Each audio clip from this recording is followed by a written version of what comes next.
नमस्कार, आप सभी का एक बार फिर से स्वागत है हमारे चैनल भक्ति ज्ञान में। आप सभी को संतान सप्तमी की हार्दिक शुभकामनाएं। आइए सुनते हैं संतान सप्तमी की व्रत कथा। एक बार की बात है, श्री कृष्ण ने युधिष्ठिर को बताया कि किसी समय मथुरा में लोमेश ऋषि आए थे। मेरे माता पिता देवकी और वासुदेव जी ने भक्ति पूर्वक उनकी सेवा की तो ऋषि ने उन्हें कंस द्वारा मारे गए पुत्रों के शोक से उबरने का आदेश दिया। उन्होंने कहा, हे देवकी, कंस ने तुम्हारे कई पुत्रों को पैदा होते ही मारकर तुम्हें पुत्र शोक दिया है। इस दुख से मुक्त होने के लिए तुम संतान सप्तमी का व्रत करो। राजा नहुष की रानी चंद्रमुखी ने भी ये व्रत किया, तब उसके भी पुत्र नहीं मरे। ये व्रत तुम्हें भी पुत्र शोक से मुक्त करेगा। देवकी मैया ने पूछा, हे देव, मुझे व्रत का पूरा विधि विधान बताने की कृपा करें ताकि मैं विधि पूर्वक व्रत संपन्न करूं। लोमेश ऋषि ने उन्हें व्रत की पूजा विधि बताकर व्रत कथा भी सुनाई। व्रत कथा इस प्रकार थी। नहुष अयोध्यापुरी के प्रतापी राजा थे। उनकी पत्नी का नाम था चंद्रमुखी। उनके राज्य में विष्णुदत्त नाम का एक ब्राह्मण रहा करता था। विष्णुदत्त की पत्नी का नाम रूपवती था। रानी चंद्रमुखी और रूपवती में परस्पर घनिष्ठ प्रेम था और वो दोनों सखियां थी। एक दिन वो दोनों सरयू नदी में स्नान करने के लिए गई।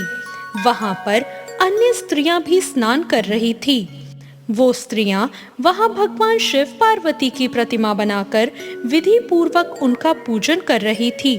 तब रानी चंद्रमुखी और रूपवती ने उन स्त्रियों से उस पूजन का नाम और विधि पूछी। उन स्त्रियों ने बताया, हमने पार्वती जी सहित भगवान शिव की पूजा की है। भगवान शिव का डोरा बांधकर हमने संकल्प किया है कि जब तक जीवित रहेंगी तब तक ये व्रत करती रहेंगी। ये मुक्ता भरण व्रत सुख और संतान देने वाला है। उस व्रत की बात सुनकर उन दोनों सखियों ने भी जीवन पर्यंत इस व्रत को करने का संकल्प करके शिव जी के नाम का डोरा बांध लिया। लेकिन घर पहुंचने पर वो संकल्प को भूल गई। इसके फलस्वरूप मृत्यु के बाद रानी वानरी और ब्राह्मणी मुर्गी की योनि में पैदा हुई। कालांतर में दोनों पशु योनि छोड़कर पुनः मनुष्य योनि में आई। चंद्रमुखी मथुरा के राजा पृथ्वीनाथ की रानी बनी और रूपवती ने फिर एक ब्राह्मण के घर जन्म लिया। अब इस जन्म में रानी का नाम ईश्वरी और ब्राह्मणी का नाम भूषणा था। भूषणा का विवाह राजपुरोहित अग्निमुखी के साथ हुआ। इस जन्म में भी उन दोनों में बड़ा प्रेम हो गया। अब व्रत को भूलने के कारण रानी इस जन्म में भी संतान सुख से वंचित रही। प्रौढ़ावस्था में उसने एक गूंगे तथा बहरे पुत्र को जन्मा, मगर 9 वर्ष की आयु होकर वो भी मर गया। भूषणा को वो व्रत याद आ गया, इसलिए उसके गर्भ से सुंदर और स्वस्थ 8 पुत्रों ने जन्म लिया। रानी ईश्वरी के पुत्र शोक की संवेदना के लिए एक दिन भूषणा उससे मिलने गई। उसे देखते ही रानी के मन में जलन उत्पन्न हो गई। उसने भूषणा को विदा करके उसके पुत्रों को भोजन के लिए बुलाया और भोजन में विष मिला दिया।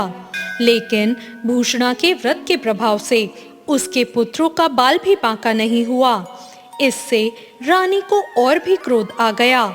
उसने अपने नौकरों को आज्ञा दी कि भूषणा के पुत्रों को पूजा के बहाने यमुना के किनारे ले जाए और गहरे जल में धकेल दिया जाए।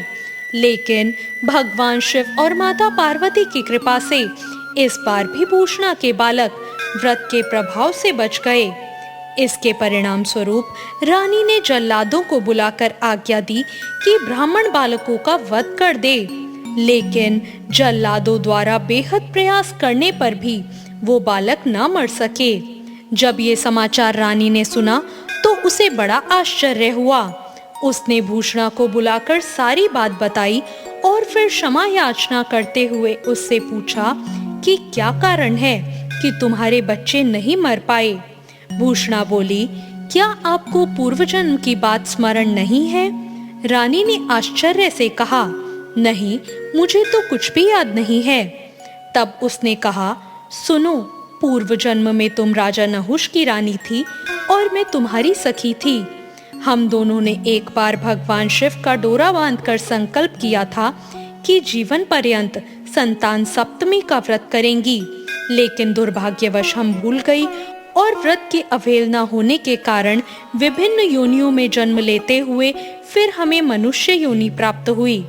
अब मुझे उस व्रत की याद आ गई, इसलिए मैं वो व्रत करती हूँ। उसी व्रत के प्रभाव से आप मेरे पुत्रों को चाहकर भी नहीं मार सकी। ये सब सुनकर रानी ईश्वरी ने भी विधि पूर्वक संतान सुख देने वाला मुक्ताभरण व्रत रखा। तब व्रत के प्रभाव से रानी पुनः गर्भवती हुई और एक सुंदर बालक को जन्म दिया। उसी समय से पुत्र प्राप्ति और संतान की रक्षा के लिए ये व्रत प्रचलित है। ये व्रत पुत्र प्राप्ति, पुत्र रक्षा और पुत्र अभ्युदय के लिए भाद्रपद के शुक्ल पक्ष की सप्तमी को रखा जाता है। इस व्रत का विधान दोपहर तक रहता है। इस दिन जामवती के साथ श्याम सुंदर तथा उनके बच्चे साम की पूजा की जाती है। माता पार्वती का पूजन करके पुत्र प्राप्ति और उसके अभ्युदय का वरदान मांगती हैं। इस व्रत को मुक्ताभरण भी कहते हैं। प्रातःकाल स्नान से निवृत्त होकर स्वच्छ वस्त्र पहन लें। फिर पूजा स्थल को साफ करके चंदन, अक्षत, धूप, दीप, नौवेद्य, सुपारी और नारियल आदि से शिव पार्वती का पूजन करें। इस दिन नौवेद्य भोग के लिए खीर, पूड़ी, गुड़ और पुए रखें। रक्षा के लिए भगवान शिव जी को डोरा भी अर्पित करें। इस डोरे को शिव जी के वरदान के रूप में लेकर उसे धारण करके व्रत कथा को सुने। तो ये थी आज की व्रत कथा। आपको ये कथा कैसी लगी कमेंट करके जरूर बताएं। साथ ही मेरे चैनल भक्ति ज्ञान को सब्सक्राइब करना ना भूलें। धन्यवाद।